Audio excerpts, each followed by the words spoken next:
Billy Wilder didn't always work with a cast full of superstars, but in Sabrina he was directing the likes of Bogie, Holden, and Hepburn. Those four legends of cinema had good taste in choosing their film projects. But let's make their ghosts jealous, and brag about the good taste of a product that came along long after they all died, and it's Sparkplug Coffee. Sparkplug has the freshest, fairly traded, premium Arabica beans in our home and native land of Canada. I said premium, Bev. We Canadians get free shipping, but all of us here, and our American listeners too, will get orders sent within a week. You can choose from all sorts of blends and roasts. Sparkplug lets you shake it up and check out different seasonal blends too. After all, we're only about a month from the first day of spring here on this President's Day / Family Day here in Ontario. So maybe you want to start thinking about something that suits warmer months. Oh, and if you're a half-calf or decaf person, no trouble. Order either of those. You might not think Audrey Hepburn could, should, or ever would be romantically interested in a rapidly aging Humphrey Bogart. Sweetheart. So she shouldn't be a member of his family. Her being with him isn't the best idea, but it's a great idea to member up in Sparkplug's Autopilot Coffee Club. Member up, man. You'll get to enjoy perks and many deals as a member, and you'll save money on every order. It's also important to know that you can customize to get your orders when it suits your sipping requirements. No, sir, this is not a plain old Coffee of the Month club. So go to sparkplug.coffee/HYES. Using our HYES promo code will save you 20% off your next order. Okay, Audrey Hepburn is waiting on us, and she should wait for no one. Let's go, Bev. And action!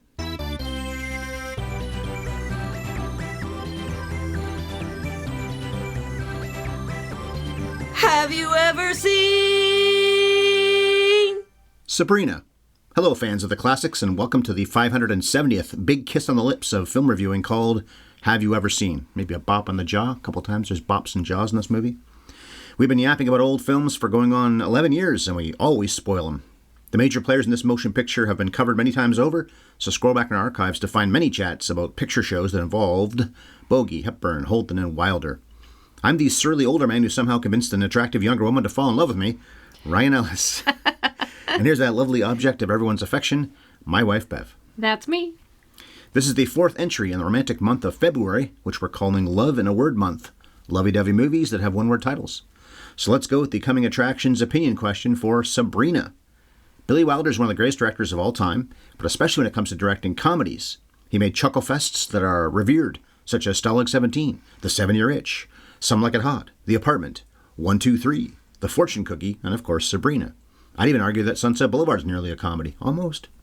If Billy is maybe the greatest director of laughs of the classic era, who would you say is the best of the past, let's say 50 years, in honor of the fact I'm 50 years old this month? I feel like it's no contest. Rob Reiner. It's a great choice. Yeah, When Harry Met Sally. This is Spinal Tap. He literally created a genre. Princess Bride's really funny. Stand By Me's funny sometimes. Yeah, well, even his less comedic films still have beautiful comedy moments in them. American President's pretty funny. Yeah. He has not been good at almost anything for so long, but he made so many great ones in his early career as a director. So many classics.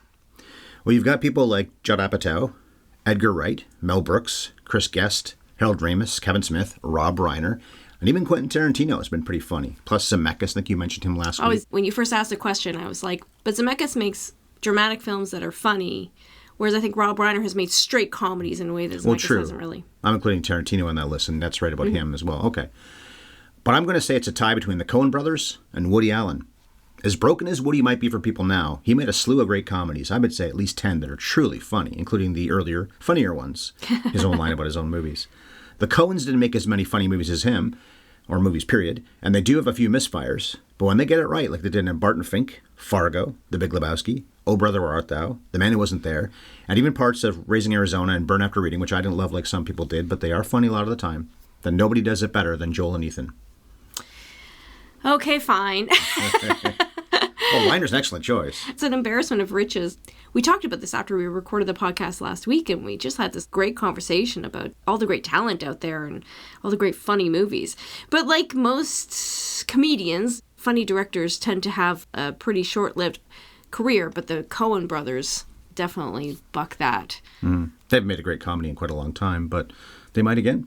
Now they're working separately, though. Okay, then. The Chauffeur's Daughter was released by Paramount just a few months shy of 70 years ago in the early fall of 1954. It seemed to do all right at the box office, probably in part because Hepburn and Holden had won Oscars earlier that year, Plus, Bogart had been a giant star for over a decade and had won his own Oscar only 2 years before this.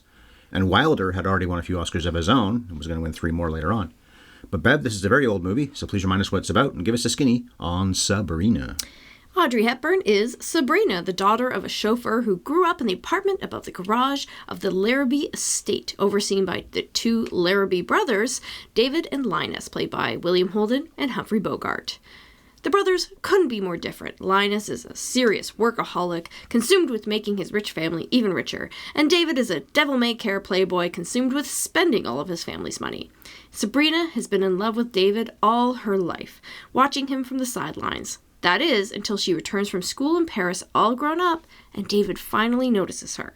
A problem for Linus, who needs David to marry a sugar heiress so they can combine their family businesses. So, Linus tries to cut him off at the pass and makes Sabrina fall in love with him instead, only, whoops, Linus falls for Sabrina himself. Remorsefully, he tells her everything, changes his mind about getting between her and David, but by now, everyone can see they belong together, so David agrees to marry the heiress and convinces Linus to go after Sabrina. That's the longest description I think you've ever given. I couldn't. The whole movie. I couldn't narrow it down That's not a skinny. Reason. That's a fatty.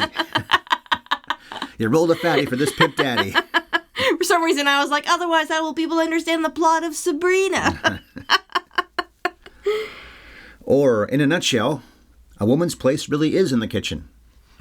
Because she's a professionally trained chef. She never cooks again after she returns from Paris. She almost cooks him an omelet. Starts to do it, but then gives up on it. Right. When he tells her the truth, as you just said, about what his plan was. I like that little dig. I'm sure that burned you for a second until you realized, yeah, it makes sense in this case. Hey, my place is in the kitchen. I love making food. I make sure I keep you there, too. Okay, Rotten Tomatoes critics on Sabrina are very strong. Surprisingly strong, I think. 94% of them like this film. 7.8 out of 10 is the average, and there are 47 reviews on the site, and 89% of audiences. The Harrison Ford, Greg Kinnear, and Julia Ormond remake by, I think, Sidney Pollack directed that, is at 60%, so exactly a fresh tomato. I saw that once a long time ago. I remember being pretty charmed by it. Wilder directed more than a dozen films that are over 90% fresh on Rotten Tomatoes and only has 1 splat in his entire directing career. Wow. Or did. He's long dead, of course. This movie was inducted into the National Film Registry in 2002, along with 6 other films that we've covered.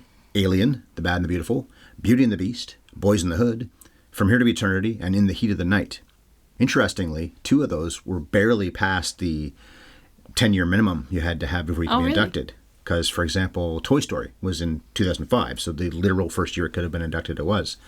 But Boys in the Hood, and the dog likes this, the foster dog is still here in this house. Boys in the Hood and Beauty and the Beast were only 1 year past it because they were in 91. This was 2002. Sabrina, it won an Oscar for Edith Head's black and white costumes. She won, I think it was 8. Although there's controversy online about whether or not she actually did design these costumes, but that's what it says officially, that she won the Oscar. And it was nominated for 5 more, but didn't win them. Billy Wilder for Best Director, Audrey Hepburn for Best Actress, the Wilder, Ernst Lehman, and Samuel Taylor screenplay, Charles Lang's black and white cinematography, and the black and white art direction.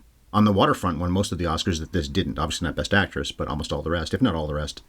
It won instead of this. Not that this was second, I don't know that. Wilder won 6 Oscars, by the way, and was nominated so many times. But it's curious that 3 times during the 50s he was up for Best Director, but his movie in those 3 cases wasn't up for Best Picture. This, Stalag 17, and Some Like It Hot. Contrast to, say, Spielberg, who's been up for Best Director lots of times, no complaints. But in more recent years, maybe the last 20 years or so, he's been up for Best Picture as a producer many times when he wasn't up for Best Director. I think at least 3. And also that happened with Color Purple for him way back when, too. I mean, it's just going to be far more common now because there's 10 Best Picture nominees and only 5 Best Director. That's a good point, yeah, exactly. In Billy's case, it was always when there was only 5 Best Picture nominees. Sabrina was 54th in the top 100 passions. Casablanca was number 1. Of course, Bogart's in that. And it was nominated for 3 AFI lists that it didn't make. The top 100 laughs. We didn't laugh that much, really. We laughed some. The top 100 genres, the rom-com category, that makes some sense. And the top 25 music scores. Even though it's just adapting, isn't it romantic and some other great music? La Vie en Rose. Right, exactly. But it is was up for that list. It didn't quite make it.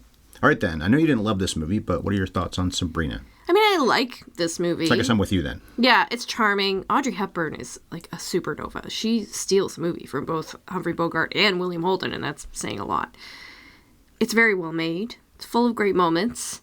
But I just never root for the main romance. Who does? Right? Like, I don't feel compelling chemistry between Sabrina and Linus. And honestly, I'm not convinced she would fall for either of them. I think there's like a bit of a fatal flaw in all the romantic moments. You know, I went back and rewatched some of the scenes to be like, how did it never grab me? And I think it comes down to they have these beautiful romantic moments, but as the audience, you know he's faking it. He's lying to her. And I never really feel him fall in love with her. Even though she's so lovable, like when she's describing Paris and the rain, I'm falling in love with her, but it just doesn't seem to me like Humphrey Bogart is, even though he's supposed to be. You know, part of the problem with this is that the two younger people, at least, Hepburn and Holden, their characters, both fall for the other one for very shallow reasons. Yeah. She was always in love with him, but why? He doesn't seem like he's a very nice guy. He treats her like she's not even just the help, but, oh, get out of my way, just Sabrina. That first scene in the movie. He's never mean to her, but he's very dismissive and treats her like she's invisible. Right. So she's the daughter of the help, and she doesn't even count. But then when she comes back from Paris, and she looks cute, of course, in the opening scene. She's still Audrey Hepburn. But now she comes back from Paris, she looks so much better. She has short hair now. And all he cares about is, oh, come on, I'll take you home. Great. She doesn't look that different. She has short hair, you're right. She does the same thing in, I covered it last year, Roman Holiday, which was the one that won the Oscar the year before this for her. So she's always in love with him for reasons that aren't really earned, except he's a good-looking guy. William Holden's always good-looking. And then he sees her a little older and a little different, and then he's only in love for that reason. And that's fine. People fall in love for shallow reasons at first and hopefully develop something else beyond that. But maybe that's part of the problem that you and even I have with this movie as well, is that no one's fallen for Bogart for his looks at any point in his life, but especially now because he's only a few years away from dying. He's not even like his... In reality, not the character. Yeah, but he's not even his most charming self, you know? No. He was great in other rom-coms and other romantic movies like Casablanca. But in this, it feels like he's really miscast. It's true. Casablanca, he has so much chemistry with Ingrid Bergman. I believe with everybody that in the movie. Even though you objectively look at her, she's one of the most beautiful women that ever worked in Hollywood. And he was never handsome, but he has charisma and a swagger. Even in Maltese Falcon, he's kind of hot in that movie because he just is so cool. And of course, he's like 15 years older at this point. Not even. Some hard 15 years that he lived, or not even, but... The man didn't take very good care of himself, and it definitely shows. And Hollywood is always guilty of having massive age differences. Right. But there's the scene where he's getting ready to go out on the boat, and he puts on his old college yachting uniform or whatever with the silly hat, and he looks like a grandfather play acting at a young man about to take, as he says, a 22-year-old girl out. And it's just hard to root for this. Well, he had 30 years on her, or about 30 years anyway, and about 18 or 20 on Holden. Him being that much older than his brother, the Larrabees had one son, then had a mistake kid, who happens to be about 2 decades younger. Hey, a surprise kid. Yeah, I'm the youngest too, although I don't think I was a surprise. Well, there's only 2 years between you and your middle sister, and only 1 year between me and my sister. Here's the age thing I gotta say. I've been saying this a lot lately. Manhattan. I know the problem with Manhattan, but just let's look at the story for a second in that, and in this, and in Mogambo, which I will be covering this Friday. Clark Gable's about the same age difference in that movie that Bogart is with Hepburn in this. I don't not buy it because of the age difference, even though we've been talking about this for 2 or 3 minutes here. My bigger problem in a movie or a TV show with that is, do you sell it well? And I think people have done that lots of times where they sell that both people are into each other. So when you get all this judgment of Leonardo DiCaprio is always dating somebody who's 30 years old, 20 years old, 25 years old. If she likes the guy and she likes the money and everything else he brings to the table, then what do you care? If she wants to be there. In Manhattan, the storyline, well, then again, the young girl wants to be with him.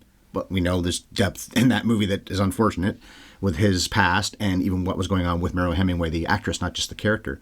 But if a person who's younger, boy or girl, man or woman, wants to be with the older person, I don't know why we judge this so harshly, except in this movie's case, we don't buy the romance. Partly because Bogie is never, as you said before, charming, like he is in Casablanca and Maltese Falcon and many other movies he made. To Have and Have Not we'll probably cover this year. That's also a romantic movie. It's not a comedy, I don't think. I haven't seen it in a long time. I don't know about The Big Sleep, but all those movies in the 40s I just mentioned here have romance in them, and he is always believable in those, but just not in this. The rumor is that when he got cast, he either thought that Lauren Bacall was going to get cast as Sabrina, or he was trying to make it happen, and he never liked Hepburn for the part. She was fairly new. She had just done Roman Holiday, which made her a star, and this was like her next big film, which just cemented that she became a star. But she flubbed a lot, like I've been doing in this podcast, and no one will ever hear it because I'm going to cut it out. But apparently his line was, oh, she's fine to work with if you don't mind doing a scene 18 times. He accused her of slowing the production down. And I wonder if that's part of the reason that he's phoning it in. Maybe he's so. He's not selling that he falls in love with her, and he's not also selling that he changes, that he reaches a point where he says, oh, I don't want to be this way anymore, I want to choose love. Over working all the time. Yeah. Well, maybe even Holden should have been the guy then that played Linus, because he's not a lot older than Audrey, but he is maybe 10 years or so older than her, give or take. And then cast a 25-year-old to play his character. Holden is a great actor, was a great actor. I think a better actor than Bogart was, and was in as many, if not more, great movies. I'll cover their resumes later on. But I don't think he's great in this either. She's the best of the three of them in this, and I've loved Holden in many things right around this time frame. He worked so often with Wilder, and they'd work so well together. Of course, Sunset Boulevard especially. Stalag 17, he won the Oscar the year before working together. But in this, I don't know if he's miscast, but I don't think he's all that great either. He doesn't seem like he's goofy enough and irresponsible enough in a way, the way he's playing it. Maybe he should have been Linus and get somebody else to play his part. He's also third billed. It is Bogart, Hepburn, and then him. But after the opening credits, we also get Once Upon a Time. So they're saying this is a fairy tale. Does that help a little bit if you think that the filmmakers are treating it like a fairy tale? Not that you're dwelling on that the whole time. Though, Once Upon a Time, that's just how they start the story. Otherwise, it's very grounded in reality. True. There's nothing that's remotely hard to believe in what happens. Not fantastical. No. What about the comedy in the movie? Because we didn't laugh that much, but it's definitely a fairly light film. Although you said last week on Ninotchka, which Wilder helped write, that Ernst Lubitsch had that touch, which we really couldn't define. But we think it's just the ability to have a good story and also really good comedy and a love story and make it feel effortless, which you don't think Wilder did, or very often back in the day. And this is a good example, if you're right, where he didn't make it work as well as it could have. I think he's a wonderful director, but I think in particular in his comedies, he lets plot get way in the way. Lubitsch, one of the things that he does well is this real economy of storytelling, and he doesn't get in his own way of B-plots that don't really matter. What's the B-plot in this that doesn't matter? I guess it's not so much the B-plot as it is that the A-plot doesn't really work for me. And darkness is the other thing he does. Not so much in, say, Some Like It Hot. That's a wonderful film. It's perfect. I wouldn't change a frame of it. There is darkness, though. Those guys witnessed the St. Valentine's Day Massacre, and then they're on the run for their lives the entire film. And the gangster will kill them if he ever catches up to them. Yeah, you're right. Even darker than that, though, is in the apartment. Hinges on this elaborate suicide attempt. Both people talked about, one of them tried to do it, kill themselves. He talked about trying it a long time ago and failing. Yeah. At the end, she thinks he's maybe killed himself at the very end of the film, and she tries to kill herself in his house. And then, in this film, it starts out with Sabrina trying to kill herself because David doesn't love her. God, girl, what are you on about? I can't go to Paris because David doesn't love me, so I'm going to kill myself. Yeah. It's not that it's, I guess, that far-fetched, but it doesn't make her an endearing character because it's just such a ridiculous thing to do. But then later Linus admits that he tried to kill himself over a woman. He stares over the balcony of his office and thought about throwing himself over, but some kids playing hopscotch down below made him stop, and then he got over it. Billy Wilder, of course, is a child of the Holocaust. His parents, I think, much like Roman Polanski's, were killed in the Holocaust, and he ran away smartly, saved his own life, and had a great life in America. But I think there's always that darkness in him. And I don't want to say you can't make a comedy where suicide is part of the comedy. Suicide is painless. Exactly. It brings on many mashes. In fact, I think that some of my favorite comedies are really dark comedies. And it's not suicide, but what comes to mind is how I hate watching movies where an animal is suffering. But I love A Fish Called Wanda. One of the best gags in that movie is multiple dogs getting killed. Yeah. So I think it can 100% be done, but there's, I don't know, something about the way that he handles it maybe too lightly. He's not treating it like comedy, but he's treating these suicide attempts like they're just these flights of fancy. I don't know. I can't put my finger on why it takes me away from the moment, but it really does. It's also an excuse for Linus to have a scene with Sabrina. But they could have done that in many other ways. Why he rescues her. Why is she going to try to kill herself? It could be so many other things. It could be that she's sitting under a tree weeping, and he's not a bad guy, really, despite his thirst for money, his intense need for money. He'd just say, oh, Sabrina, I know you, sort of. What's going on, sweetheart? Oh, can I make you feel better? Rather than she almost killed herself, or, well, not close to it, I guess. But she was already opening up the window to try to stop herself from choking to death, so she wasn't going to go through that probably, even if he didn't come into that garage and stop the cars. It serves to give them the bonding moment later when she's like, oh, I never thought that you could love a woman. He's like, yeah, once I loved a woman so much that I considered throwing myself over the balcony. Because that's the moment that she says, wow, look at you, you're human. Because he always just seemed like such a serious guy. Then maybe it comes down to just the two actors not having chemistry or Bogart not pulling it off. As we're dumping all over him, I'm sure that there's people listening to this podcast who are aghast that we don't buy the romance because this movie is so popular. Like, it is really surprising to me.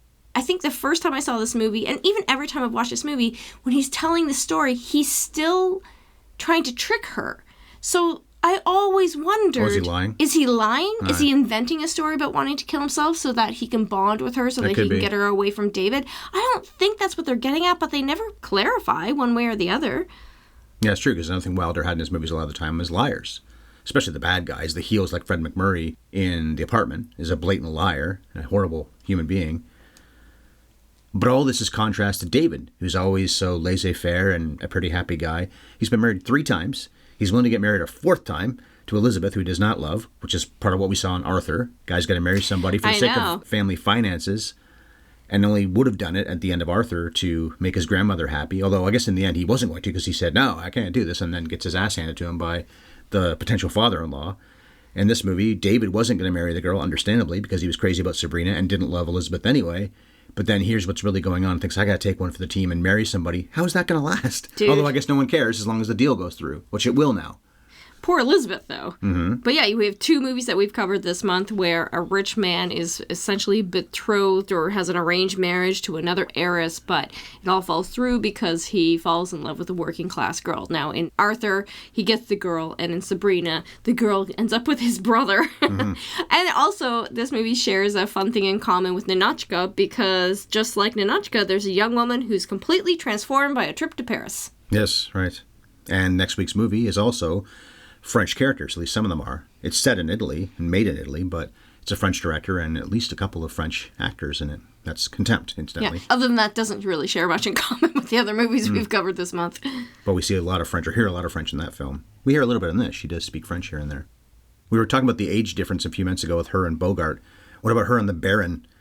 She goes from being this girl who can't cook anything, who's just hopeless, to becoming apparently a really good cook. We don't ever see evidence of that, of course, but supposedly. And then look at all the clothes she has. Her dad is not somehow richer from doing the chauffeur job. And yet she has all these things. Get your mind out of the gutter. I'm not saying she's doing anything wrong. I think the Baron just likes her. Yeah, like in a grandfatherly way even. Mm-hmm. But she's got experience with older guys. Yeah, he must be giving her a lot of gifts because the wardrobe she comes home with is not being bought on the salary of a chauffeur or a student. And also her fancy French poodle, who she names David, like a creepy stalker. Yes, right. It's true. There's a stalker thing going on here, too. We didn't really laugh that much, but definitely the comedy is probably at its peak, or one of the peaks of the film, when David wants to do his usual thing by taking champagne out to the tennis court to woo a woman there. And because it's 1954, we don't know if it's just kissing her. It might be a lot more than that. And Sabrina's watched this happen, of course. But Linus cons him into sitting down with the champagne glasses in his back pockets and hurts himself enough that he has to be sewed together. His butt. Cut up bum is all bloody and everything, I guess. Yeah, a lot of the comedy comes from his injury. Him being laid up with his ass in the air, or that silly hammock with the hole in it for his butt that he falls through. And then lands hard on the floor, which would hurt that much more. So Holden's out of the movie for a very long time, which is not the worst thing in the world because, even though I love him so much as an actor, I don't think he's all that great in this movie. He looks great, though. His hair is outstanding, and he's the blonde guy. Bogart's got the dark hair. They're so different. And apparently Bogart didn't like him either, by the way. I don't know why. Because Holden had been working for a long time in Hollywood. There's that great story. I told this on some other podcast we did. Maybe it's one of the ones maybe it's Stop Like 17 that did last year. Anyway, where he came out to present an Oscar with Barbara Stanwyck in the late 70s. So they're both obviously older people. He wasn't that far away from being dead. He had that fall and he died, I think, later that year. Oh, God, I forgot that. But anyway, they worked in a movie called Golden Boy in 1939, I think it was. So he'd been around that long at this point. That's almost 15. Well, it's about 15 years, I guess. And he wasn't very good and they were going to fire him. And she said, no, come on, give him a chance. He's going to get better than this. And I guess he was good enough that they kept him on. And he has one of the great careers in the history of Hollywood. So what he did at the Oscars that time in the late 70s was he thanked her for it publicly, which was really sweet. He kisses her and she's, oh, Bill. It's a really great moment, actually. But for Bogart not to like him, I don't really know what the point of that was. Maybe he was being antagonistic towards Bogart because he's supposed to be his younger brother, but they don't really have a huge clash. They just don't really get along that much. And Linus is a bit sarcastic with him. He doesn't hate him. But maybe Holden was just being unprofessional on this because he was trying to be like his character. I don't know what it was exactly. Well, did you see, like I saw, that Holden and Audrey Hepburn had a tumultuous and passionate affair on set? Yeah, but then he couldn't have kids, or maybe he didn't want to have kids, so she broke it off and she ended up with Mel Ferrar, I think it was, instead. So you think that that's an issue for Bogart? He was mad at them? Because he met Lauren Bacall when they were making, what was it again? To Have and Have Not? I think that was it. And he was married, but then he ended up with Lauren Bacall for the rest of his life. Speaking of age difference, too. Yes. So you can't say that he's just like, well, she's immature and I can't tolerate her unprofessionalism. He seems like the odd man out. This cast all seems to gel except for him. And it's not like it's this egregious problem, but he seems to be the standout. You think Holden's good, though, in this? Because I think by Holden standards, he's not. I kind of disagree with you on that. Okay. I think he's great. He's charming. I love that he's a cad, but it's more like he plays it that he's a kid. He's just like somebody who never grew up. So there's something lovable and forgivable about the way that he is because he can't help himself. Compare this to Arthur, who's playing the same sort of character, but is an insufferable drunk, and I couldn't stand him. I was like, I don't understand how anybody would make time for this man. He's awful unless he's paying them, which seems to be mostly the case in that movie. But I can see Holden's charm. I can see how he gets away with it. I can see how everybody forgives him, even his brother. And it's just like, well, listen, this is what I've got to do. All you have to do is make your fourth wife this poor woman. I can't, these poor women that have to marry these men that don't want them are definitely not going to be good husbands. You don't have to settle for this, but I guess she does. Yeah, because her dad told her to. Well, Bogart says a few times it's all in the family, especially when he first goes out to the tennis court to take over for David the night he hurts his bum. Creepy. Why am I rooting for this, right?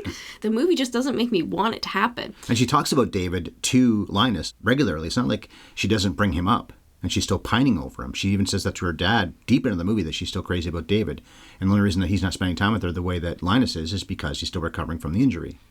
And it's funny, if she likes him so much, why didn't she just go and hang out with him in the room? You'd think that she would settle for the fact that we just sit around and talk, I guess. We can't do anything if you have to recover. He wants her company, yeah. And you think she would definitely go spend time with him and just do nothing, maybe play board games or something. But that's why Linus has to get her off the property. He has to take her boating. Yeah. He has to take her to dinner and to the theater. And she has to wear these outrageously beautiful dresses. To go see The 7-Year Itch, which yes. Wilder, I was almost said Holden made. Holden didn't make it, Wilder did. The next year with, of course, Marilyn Monroe. Which also kind of has a little darkness to it because it's all about a man trying not to commit infidelity. It's just all about a man experiencing this extreme temptation and daring the audience to root for him to cheat on his wife. Because Marilyn Monroe is so beautiful and also so fun and charming in that movie. We'll probably cover that next year. And this was also based on a play. The play was called Sabrina Fair. Mm-hmm. It hadn't been out for all that long by the time that they made the adaptation. But the playwright, Samuel A. Taylor, was one of the screenwriters. Yeah, it was 1953 when that play came out, so just the year before.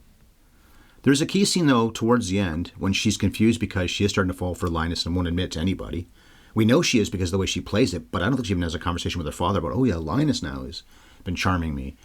The key scene is when David kisses her, and it feels like there's no spark between them, and she wants him to charm her, but I don't think at that point in that scene, when he's recovering and almost back to normal again, that he is charming her. A, because she wants their other brother now, maybe, but also it's not a matter of, man, this is a tough choice. It almost feels like that scene in Back to the Future.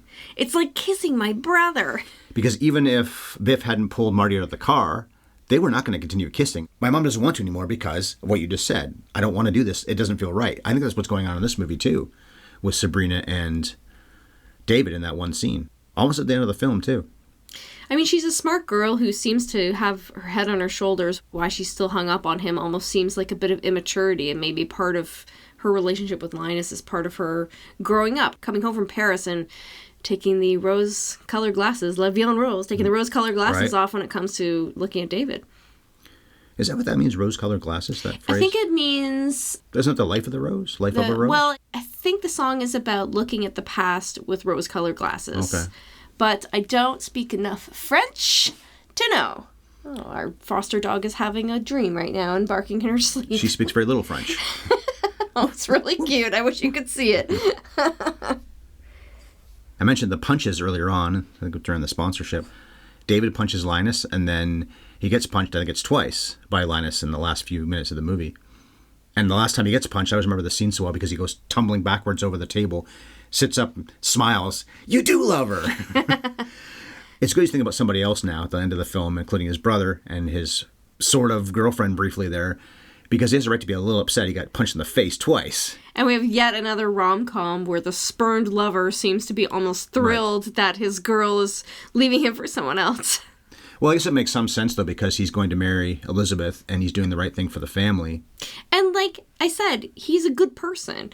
He's a silly man. He's not a serious person. No, but he wants his brother to be happy. But he loves his brother, and he cares enough about Sabrina to want her to be happy. But I have a what happens next for this. So do I. So once the honeymoon is over, Linus gets caught right back up in his work and leaves Sabrina alone to be seduced by David, who's grown bored of Elizabeth.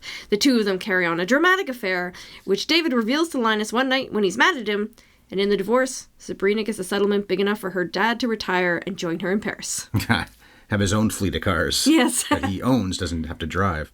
There are worse jobs, though, in the world than to be a chauffeur for a very rich person. And to get to drive them, well, we see most of that one car, but then again, they're going from Long Island all the way to Manhattan, and I looked it up. It's a pretty long trip.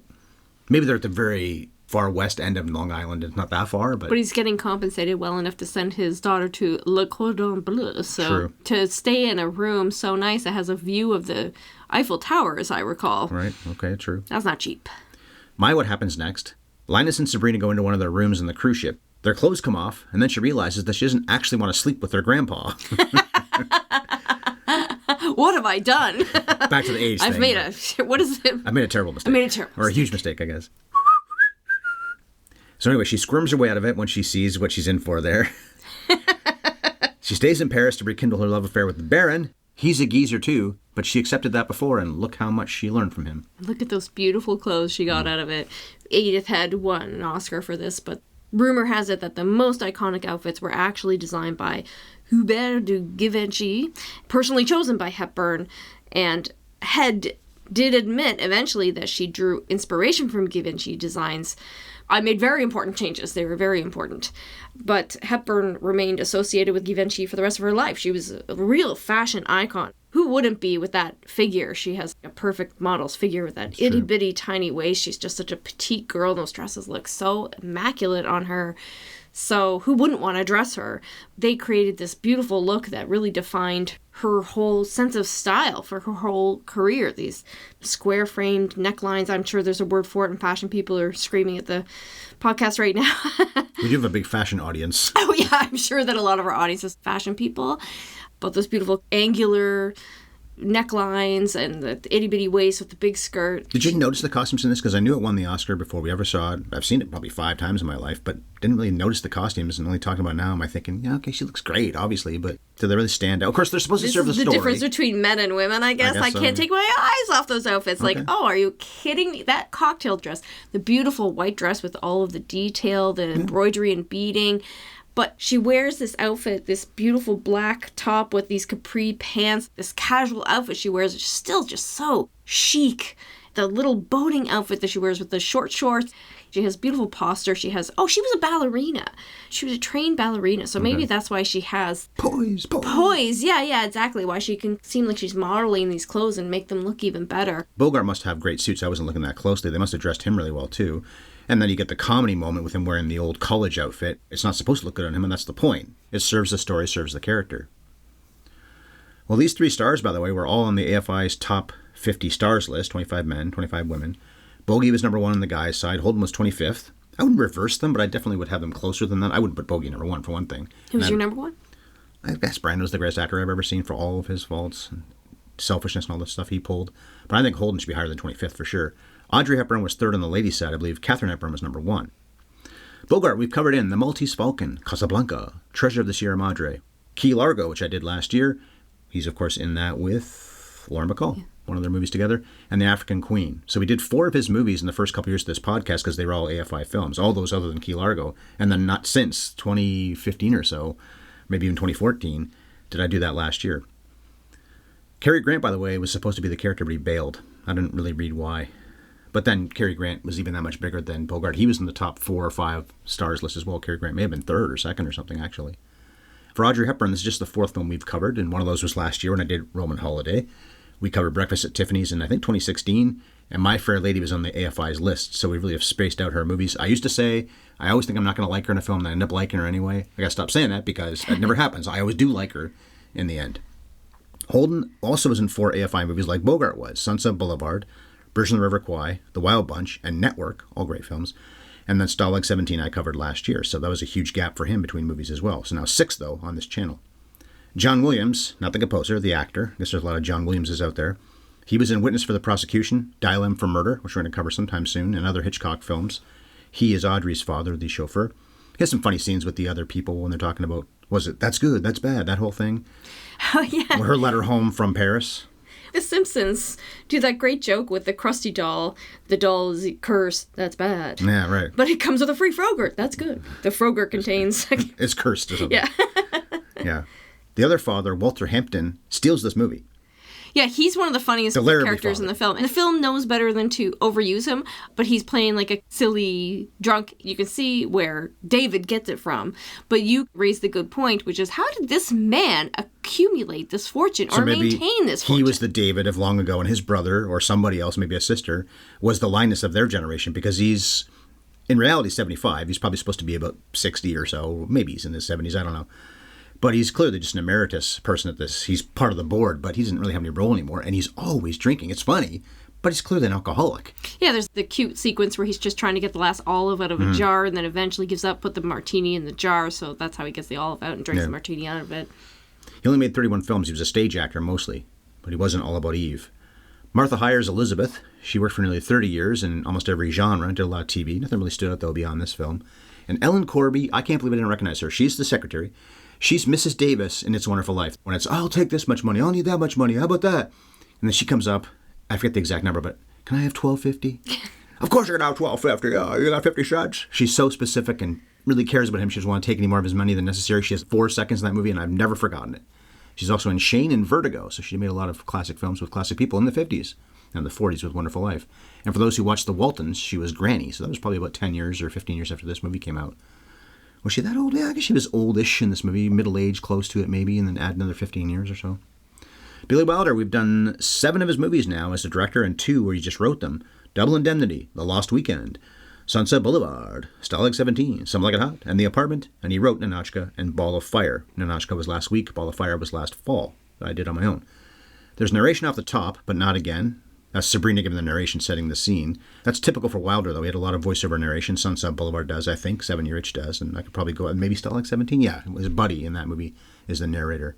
And also a typical thing for him is impossible relationships. Obviously, that's true in Sunset Boulevard and pretty much in The Apartment. With all 3 of them, they're impossible relationships. Because at the end of that movie, I know we talked about this when we covered it, Lemon and McLean are friends, and he absolutely adores her, but I don't think she likes him enough to date him. She wants to be his friend. She'll play gin rummy with him. On New Year's Eve. But anyway, Wilder did cover an awful lot of relationships that were never going to work out, and I think maybe this is another one, even though this does have a happy ending. So he wrote with Ernest Lehman and Samuel Taylor. Lehman was involved with some great films. Sweet Smell of Success, love that movie so much, he wrote that. North by Northwest, West Side Story, The Sound of Music, and Who's Afraid of Virginia Woolf, which he also produced. And he may have produced some of the other ones there, too, some of the musicals. Virginia Woolf, I think I read somewhere he had nothing to do with the final screenplay, so I wonder if it's a situation... Oh, I didn't say that about Head, by the way. I was going to say that before. Not so much in this case, but Edith Head maybe got credit for it because you look at the old MGM films and you always see the names Gibbons and I think, not Taylor, Gibbons and somebody else, Cedric Gibbons. I think he was the art director for them. So he ran that department for MGM and he would have gotten credit every time, even though I don't think he necessarily was working the exact same way on this project that he was on that project. But it was always Cedric Gibbons and some sound recorders, the other one. Shearer, Douglas Shearer, I think is his name. Doesn't mean they're always working on the films per se. Maybe that's the same with Edith Head. And maybe it's the same with Lehman. Maybe he got credit for things that he didn't actually write or produce. But the Guild, the Writers Guild and whatnot, say, no, he has to get credit for that. And Taylor, by the way, worked on Vertigo. They were still working on the screenplay during production. They barely kept ahead of filming, one of those kinds of movies, like Jaws, for example, where they're writing it during it. How these movies ever work when you do that, I don't know. And Lehman was apparently working. There you go. He was working on this because he was working all day long, exhausted, and then we'll shoot that tomorrow or we'll shoot that this afternoon. And you already mentioned they based it on Taylor's 1953 play, Sabrina Fair. It says on the IMDb that the aspect ratio is 1:75:1, but our black and white DVD is 1:33:1. It was the square ratio. Doesn't really matter that much, but supposedly should have been the widescreen, filled up our TV. Cinematographer Charles Lang shot She Done Him Wrong, Some Like It Hot for Wilder, of course, and The Magnificent Seven, which we covered just last fall. Arthur Schmidt cut this. He worked for nearly 30 years. He was always Wilder's guy. He also cut Sunset Boulevard and Some Like It Hot. And the composer isn't really a composer per se. His credit is songs adapted by and additional music by Isn't It Romantic and La Vie en Rose. And that's Frederick Hollander who got that credit. So it's not a composer in the John Williams, Jerry Goldsmith, Alfred Newman mold. He was adapting music. What do you think of the black and white look, the black and white editing, the black and white music? Well, like I was saying, Wilder, he's such a competent classical filmmaker, and there's some really beautiful compositions in the film, and there's so much good talent at the top of their game. So part of what makes the film work is that it's pretty immaculately put together. It's incredibly competent. And you've always said competence is an underrated quality. It sounds like you're paying it a backhanded compliment. And you're not loving this movie, and I didn't either. But you're right. That's actually a very fair point. There's some beautiful compositions. Some movies are very popular. They aren't very competent. Yes. Or they're hated because they're not competent. For good reason they're not liked. It's hard to sometimes spot where that stuff comes in. And there are lots of indie films that can look really sloppy, but are still really beautiful films, and you can get past it. And there are some high-budget films that are really polished and perfect and garbage. Yeah. I wouldn't say that about this. Things like those beautiful costumes and those gorgeous sets and the beautiful cinematography, it does make a more watchable, lovely film, which maybe makes up for some of the things that didn't work for us. Yeah. Holden and Hepburn look fantastic for sure. Bogart, Hepburn not so looks much. so beautiful in this movie. Almost too much in the beginning of the film. I love that Hepburn eyeliner. She always has those beautiful cat eyes. And they shouldn't have done that until she came back from Paris. Yeah. They make her too pretty in the first part of the film. Yeah, and we're saying already, I said this maybe 25, 30 minutes ago, or even more, that both of them are being pretty vain and why they like the other, Holden and Hepburn's characters. But people can judge that all they want to. She could be pretty if she has bad hair and eyeglasses. I know, but let's face it, that's not the way people usually connect, the way that they're shown connecting in this movie. Obsessing over a guy for an entire life, when he's not the nicest guy in the world, at least to her, doesn't care about her. It's got to be about his looks. And then what does he do when he sees her when she comes back? It's about her looks. So that's what this movie's saying, whether you like it or not.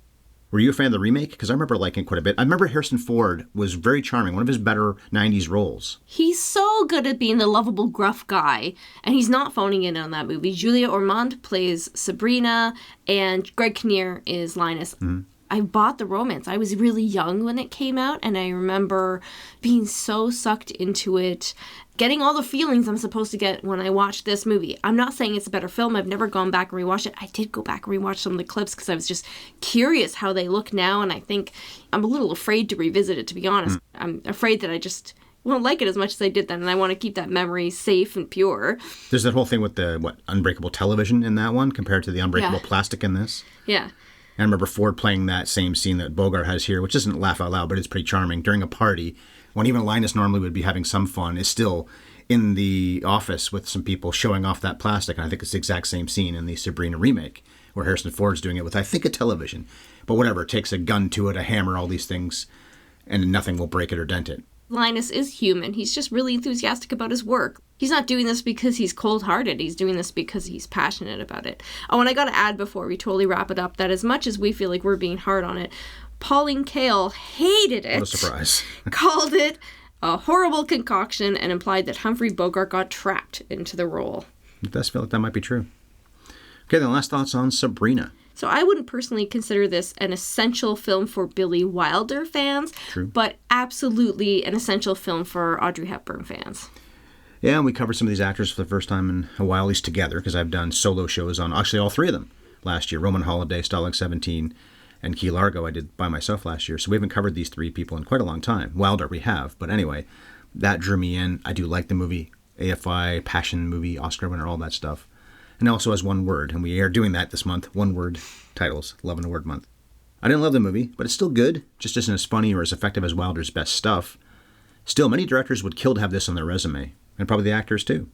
So if this is lesser for all four of them, and I guess it is, especially for the guys, because Audrey didn't make that many movies. But if this is one of their lesser thens, that says a lot about their career. But then listen to the titles I rattled off a few minutes ago with the three guys especially, but even her as well. She did many other movies. I'm just usually mentioning the ones that we've already covered. So people can say, oh, I want to hear them talk about this one.